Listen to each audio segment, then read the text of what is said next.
आज का ये कार्यक्रम बड़ा अच्छा है। बाबा तुलसीदास ने रामकृत मानस का जो आरंभ किया है वो एक संस्कृत का छंद है। वर्णानाम वसुंधरानाम वंशानाम छंद संभव मंगलानाम प्रातःकालो वंदे वाणी विनायको भवानी चतुर श्रद्धा विश्वास याभ्याम विनाश शक्ति श्रद्धा संसार।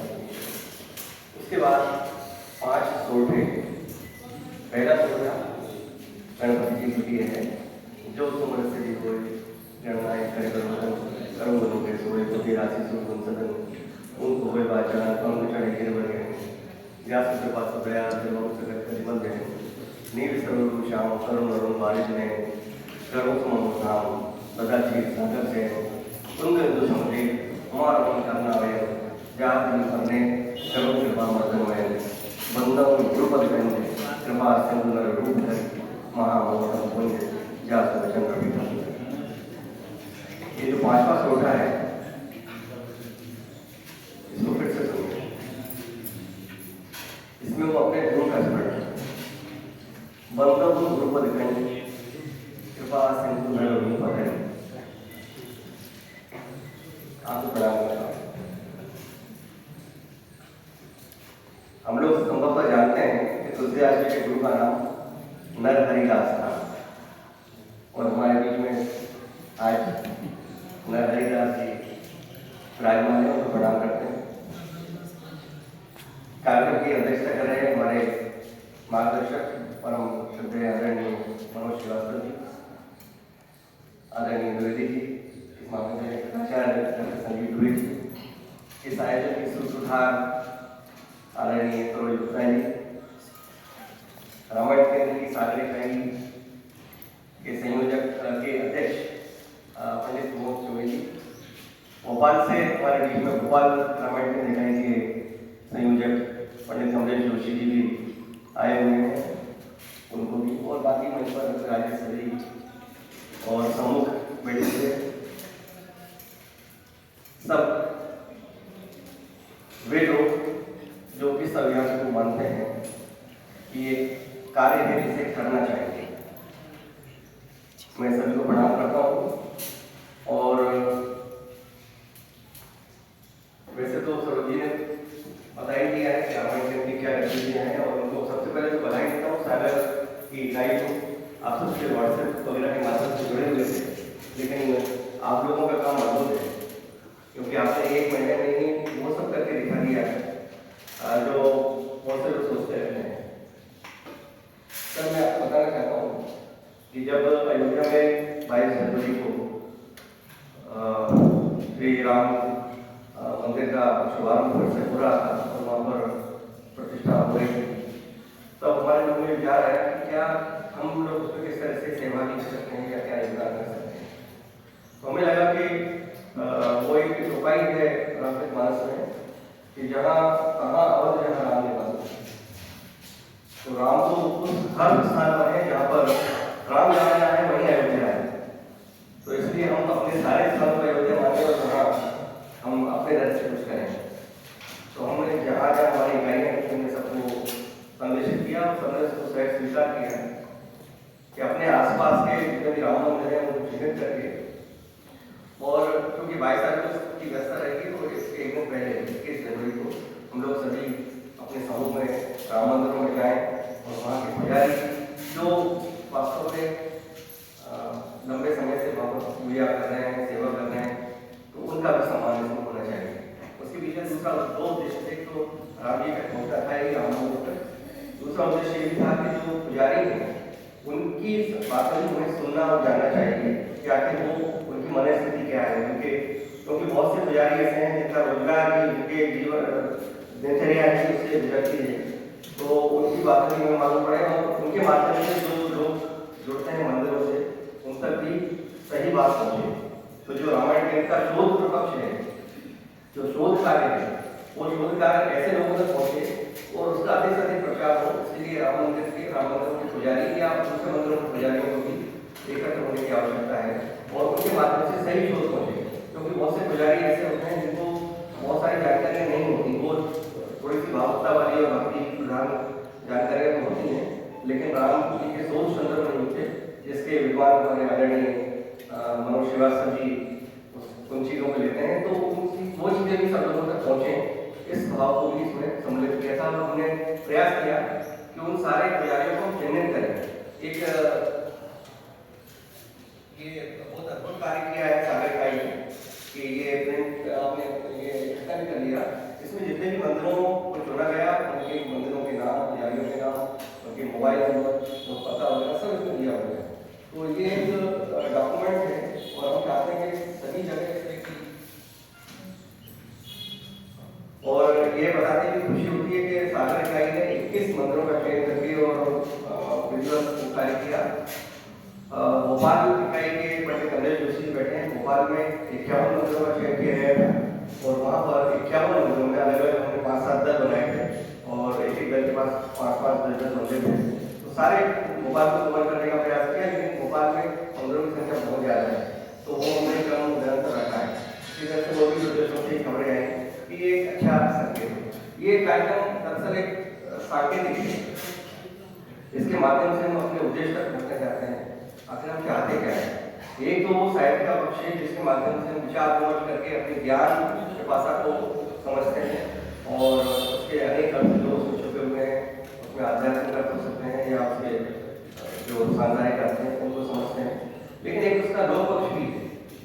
लोक में किस तरह से राम आज विराजमान है, लोगों के जन तक पहुंचे हुए हैं और कोई भी ऐसा व्यक्ति नहीं है इस समय मैं नहीं समझता कि पूरे विश्व में कोई भी ऐसा जागरूक व्यक्ति है जो ये नहीं जानता होगा कि भारत में राम संस्कृति सबसे प्रमुख है और एक राम एक संस्कृति के रूप में विकसित राम संस्कृति इस तरह से विकसित हुई है कि वो भारत की पहचान बन गई है। आप जिस तरह से अयोध्या को देख रहे हैं तो इसके पीछे भी रीजन है, बहुत सारी चीज़ें हैं। कुछ लोगों को इसमें राजनीति दिखती है, लेकिन उसके पीछे बहुत बड़ा लोक पक्ष है और सबसे खास बात है कि बुंदेलखंड का उसका विशेष योगदान है। मैं ज़्यादा नहीं बोलूँगा, सबको समय कम है, लेकिन बुंदेलखंड का विश्वकोश भी क्योंकि इस योजना में शामिल है, इसलिए आपको बताना चाहता हूँ जो यहाँ पर बहुत सारे लोग बैठे हुए हैं कि बुंदेलखंड किस रूप में बहुत ज़्यादा प्रासंगिक भी है विश्वकोश के लिए। एक रामायण है, बुंदेली रामायण, जैसे हम रामचंद्र के नाम से जानते हैं, केशवदास, उसको जरूर पढ़िए। केशवदास की रामचंद्रिका बुंदेलखंड की वो हालांकि उसमें भक्ति की प्रधानता कम है क्योंकि वो रीतिकाल में लिखी गई, लेकिन आप उसमें दर्शन उनका देखिए और आपको मालूम पड़ेगा कि केशवदास एक बड़े प्रसिद्ध कवि हैं जिन्होंने राम को अलग दृष्टि से देखा और ब्रज भाषा में उन्होंने काव्य की रचना की। मैं उसको अगर भाषा साहित्य की दृष्टि से देखा जाए तो राम के समाज से कम नहीं आता, क्योंकि उसमें भक्ति पक्ष को आप हटा दीजिए, लेकिन उसके बाद जो उसका भाषा पक्ष है या उसका साहित्य पक्ष है वो अद्भुत है। हमारे यहाँ विवाह जब होते हैं तो दुल्हन को सजाया जाता है। दुल्हन की जो वेशभूषा होती है ना उसमें देखते हैं आपके वो गंदी से लेकर और जो श्रृंगार किया जाता है वो श्रृंगार क्या है। उससे आगे ये छोटी सी पुस्तक है रामलला है, उसमें विवाह के संस्कार हैं, जानकी मंगल, पार्वती मंगल, कवितावली, गणपतिका, ये जो और अन्य ग्रंथ हैं इनमें भी बहुत सारी ऐसी चीज़ें हैं जो इस संस्कृति को परिलक्षित करती हैं। तो उसमें एक पंक्ति आती है कि सीए दुल्हन सी, दूल्हा है राम, सीए दुल्हन, ये आपने सुना होगा। ये बुंदेली की कहावत है और ये तुलसीदास की कविता की पंक्ति है।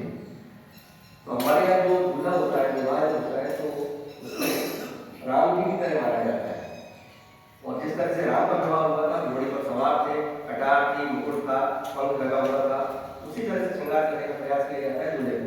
अन्यथा आप विचार कीजिए कि किसी को दूल्हा के वेश में यहाँ खड़ा कर दिया जाए तो क्या हम तो चौंक जाएंगे, क्योंकि हम तो उसको एक विदूषक से अधिक कुछ नहीं मानेंगे इस समय।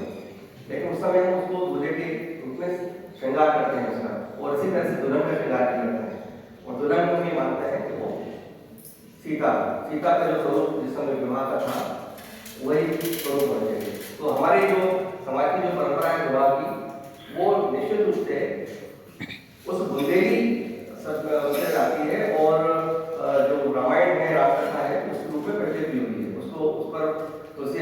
हिसाब से बहुत सारे कवियों ने काफ़ी कुछ लिखा भी है। तो बुंदेली संस्कृति हमारी वर्तमान संस्कृति है जो हमारे संस्कारों में भी निहित है। इस बात को भी लोग समझने की आवश्यकता है। कभी विचार कीजिएगा, आप लोग जैसे सभी जानते हैं विवाह में मंडप बनता है, क्यों बनता है? उसके बीच में वो जो लकड़ी लगाई जाती है, फिर जो पंखा लगाया जाता है, खटाक से उस पंखे को छुआ जाता है ना। तो वो सारे जो संस्कार हैं उनका क्या हम लोग करते हैं, अग्नि को साक्षी मानकर फेरे लेते हैं। तो वो संस्कार कहाँ से आए, क्यों आए, वो एक क्रम है। और कभी आप विस्तार से जानना चाहेंगे तो आपको सारी चीज़ें उसमें मिलती हैं। तो ये सब हमारी बुंदेलखंडी की संस्कृति को ही हम उत्तर भारत में इस रूप में मानते हैं। दक्षिण भारत के विवाह संस्कार अलग तरीके हैं। तो ये संस्कारों से गुजरते हुए रामकथा को आत्मसात करना, और रामकथा के विविध पक्ष हैं जो रामलीलाओं में जुड़े हुए हैं, जो रामकथा वाचकों के साथ जुड़े हुए हैं। मैंने सारे जो पुजारी हैं और पंडित हैं उनको इसीलिए चुना रामकथा वाचकों को। रामकथा वाचकों की संख्या इस समय बहुत है, और मेरे संज्ञान में इस समय देश में लगभग 7,000 से अधिक ऐसे रामकथा वाचक हैं जिनकी जीविका कथा वाचन से चल रही है। और उसमें कई तरह के छोटे छोटे और मध्यम और बड़े बड़े कथाकार भी कथा वाचक हैं। कुछ लोग व्यवसाय भी करने लगे हैं जिनका लाखों करोड़ों का बजट होता है, तो उस तरह की कथाएं भी बड़ी। लेकिन बहुत सारे अपने छोटे मंदिरों के पुजारियों को देखिए जिनकी जीविका ही कथा वाचन पर निर्भर है। तो ये से भी ये भी क्रम है, इसलिए हमारा प्रयास है।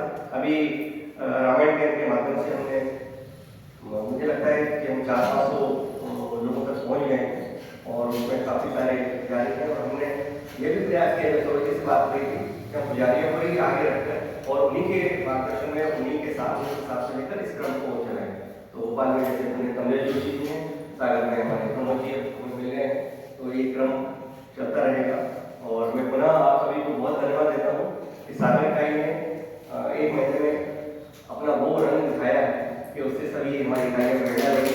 और जैसे में भोपाल में रामायण सम्मेलन हम कर रहे हैं, रामायण अधिवेशन है 9 और 10 मार्च में, तो उसमें जो लोग भी आप आते हैं उनको तो बता दीजिएगा। बाकी आपको सूचना है नहीं लोगों में, तो 9-10 मार्च को भोपाल में रामायण अधिवेशन में मिलेंगे, और रामायण की गतिविधि को आप इसी तरह से विचार करके